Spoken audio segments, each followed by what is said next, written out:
نہیں کی، رد نہیں کیا، قبول کر لیا، تائید کی کہ جب حضور ان منافقوں پر نماز پڑھانے لگے تو عمر بن الخطاب کھڑے ہوئے، فاخذ ثوبہ، آقا علیہ السلام کا جبہ مبارک پکڑا اور عرض کیا یا رسول اللہ اتصلی علیہ، یا رسول اللہ کیا آپ اس منافق پر نماز پڑھانے لگے؟ عرض کیا منافقوں پر نماز نہ پڑھائیے، جس پر آقا علیہ السلام نے فرمایا فقال ان ربی خیرنی، اللہ نے مجھے اختیار دیا ہے، تفصیلی واقعہ ہے۔ اور یہ سارا واقعہ بیان کر کے آگے کہتے ہیں کہ پھر اس موقع پر یہ آیت نازل ہوئی فانزل اللہ تعالی لا تصلی علی احد منہم مات ابدا، سیدنا فاروق اعظم کی درخواست کی تائید میں قرآن کی آیت نازل ہوئی۔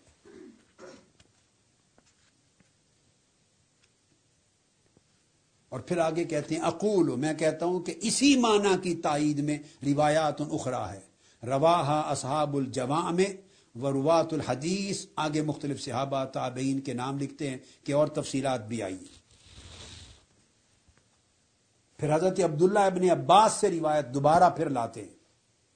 اور وہ کہتے ہیں کہ سیدنا فاروق اعظم رضی اللہ تعالیٰ عنہ نے عبداللہ بن ابی بن سلول کے جنازے کے موقع پر آقا علیہ السلام سے درخواست کی تھی نہ پڑھائیے، روکا تھا، تو حضور علیہ السلام نے نماز اپنے اختیار سے پڑھائی، اس پر یہ قرآن مجید کی آیت اتری، فاروق اعظم کی تائید میں ان کی شان کی تصدیق ہو گئی۔ یہ آیت اللہ تباہی بیان کر رہے ہیں۔ اور جب یہ آیت اتری پھر آیت اللہ تباہی تفسیر المیزان کے صفحہ 366 پر، آگے 366 پر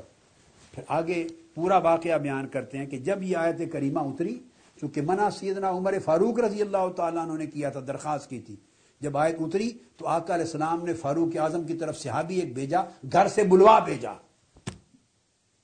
یہ آیت اللہ تباہی روایت کر رہے ہیں سند کے ساتھ حوالوں سے، کہتے ہیں فارسل الی عمر فاخبرہ بذلک، آدمی کو بلوا بھیجا، اے عمر تمہیں خوشخبری ہو، مبارک ہو کہ تم نہیں چاہتے تھے کہ میں منافقوں کی نماز پڑھاؤں، تیری بات کی تائید میں اللہ نے قرآن کی آیت نازل کر دی۔ تو جن کی باتوں کی تائید میں قرآن کی آیتیں اترتی رہیں، اور شیعہ مفسرین نے بیان کیا ان کو، اور اہل سنت کی کتابوں میں کتب حدیث میں تو ہے ہی، انہوں نے حوالے دیے ہیں، بخاری مسلم سیاستہ جوامع کے اہل سنت کی کتب حدیث و تفسیر میں تو یہ ہے، انہوں نے بھی قبول کیے ہیں، شیعہ مفسرین نے بیان کیا ہے کہ جن کی تائید میں اللہ پاک آیتیں اتارے، کیا ان کے ایمان میں کوئی شک کرے گا؟ اور آیت اتارے ان کے اخلاص ایمان کی دلیل اور شہادت کے طور پر، اور منافقوں کے چھپے ہوئے نفاق کو رد کرنے کے لیے، ان کے وجود کے ذریعے فرق قائم ہو گیا کہ منافق کون ہے اور مومن کون ہے، اس لیے ان کو الفاروق کہا گیا۔ تو جنہوں نے فرق کیا نفاق اور ایمان میں، اور جن کی وجہ سے یہ تمیز اور فرق واضح ہوا منافقین اور مخلصین صحابہ کرام میں، تو معاذ اللہ انہی کو استغفر اللہ العظیم منافقوں کے زمرے میں شمار کر کے سیدھا قرآن مجید کی کو جھٹلانے کا عمل نہیں تو اور کیا ہے۔ یہ آیت اللہ تباہی کا یہ ریفرنس تھا جو میں نے آپ کو کوٹ کیا۔ پھر اس کے بعد آگے یہی آیت اللہ تباہی ان کی تفسیر المیزان کا ایک اور ریفرنس دے رہا ہوں، اور قرآن مجید کی آیت کریمہ الگ ہے۔ اوم اعوذ باللہ من الشیطان الرجیم، اس آیت کریمہ کے تحت اومن کان میتا فاحییناہ وجعلنا له نورا یمشی بہ فی الناس کمن مثلہ فی الظلمات لیس بخارج منہا، کیا وہ شخص جو پہلے حالت کفر پہ تھا، ایمان سے معروم تھا، بڑی اہم بات ہے، یہ پھر ذہن میں رکھ لیں۔ آیت یہ نواں جز ہے تفسیر المیزان کا، آیت اللہ تباہی، قرآن مجید کا ارشاد کہ وہ شخص جو مردہ تھا یعنی پہلے حالت کفر میں تھا، فَأَحْيَيْنَاهُ، ہم نے اسے زندہ کر دیا ایمان کے ساتھ، اسے توفیق ہوئی قبول اسلام کی، وہ مومن صادق ہو گیا، مومن ہو گیا۔ وجعلنا لہ نورا، اور صرف مومن ہی نہیں ہوا، ہم نے اسے منبع نور بنا دیا، اس کو نور عطا کر دیا۔ یمشی بہی فی الناس، اور وہ اللہ کے نور کے ساتھ اب دنیا میں چلتا ہے، خود ہی روشن نہیں بلکہ اپنے نور ایمان سے دنیا کو بھی روشن کرتا ہے، لوگوں کو بھی روشن کرتا ہے۔ تو قرآن مجید نے کہا کیا ایسا شخص جو ایمان کے نور سے روشن بھی ہے اور دنیا کو بھی روشن کرنے والا ہے، کیا وہ شخص کمم مثلہ فی الظلمات لیس بخارج منہا، کیا وہ اور وہ کافر جو سٹل ظلمتوں میں ہے، اندھیروں میں، تاریکیوں میں ہے اور تاریکیوں سے آج تک نکل نہیں پایا، یعنی مرتے دم تک کافر ہی رہا،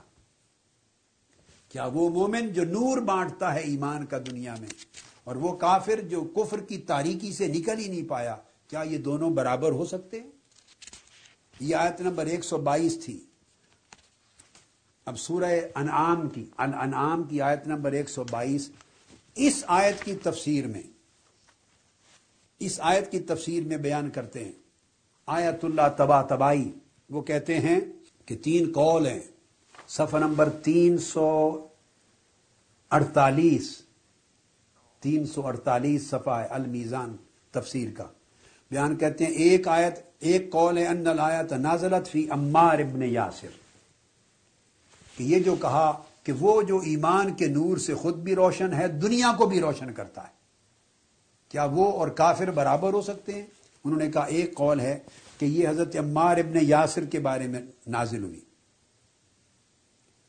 اور حضرت عبداللہ ابن عباس اور زید بن اسلم کا ان کا قول ہے کہ انہا نازلت فی عمر ابن الخطاب رضی اللہ تعالیٰ عنہ و ابی جہل، اور وہ جو ایمان بانٹنے والا مومن جس کے نور قلب سے، نور باطن سے، نور ایمان سے دنیا روشن ہو رہی ہے، فرمایا روایت کرتے ہیں کہ ان سے مراد عمر ابن الخطاب ہیں،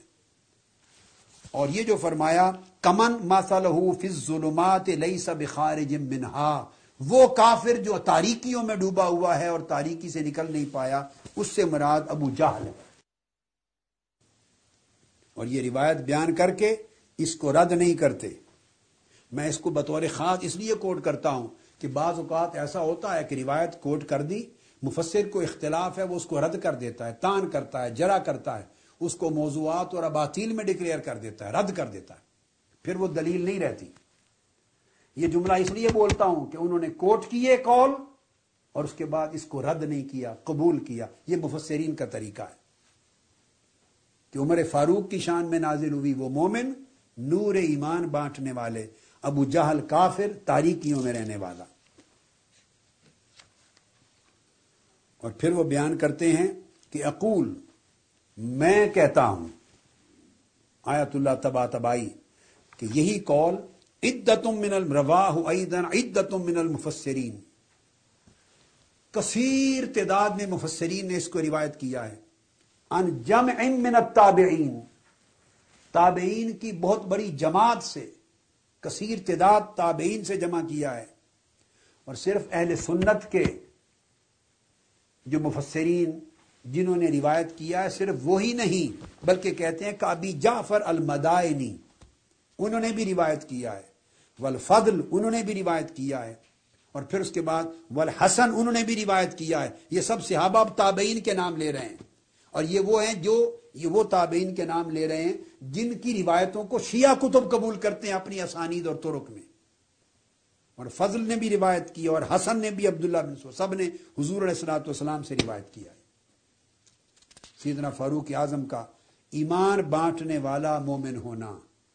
اور ابو جہل کا کفر کی تاریکیوں میں ڈوبنے والا کافر ہونا۔ اور پھر اس آیت کی تفسیر میں فرمایا وہ جو ایمان بانٹتا ہے جسے نور ایمان نصیب ہو گیا، عمر فاروق رضی اللہ، یہ اشارہ ہے اس وقت جب وہ تلوار لے کر آقا علیہ السلام کی طرف آئے تھے حضور کو شکار کرنے، مگر جب دار ارقم میں پہنچے تو آقا علیہ السلام کی نظروں کی تلوار نے خود عمر کو شکار کر دیا، غلام ہو گئے، اور پھر جرأت کے ساتھ صحابہ کرام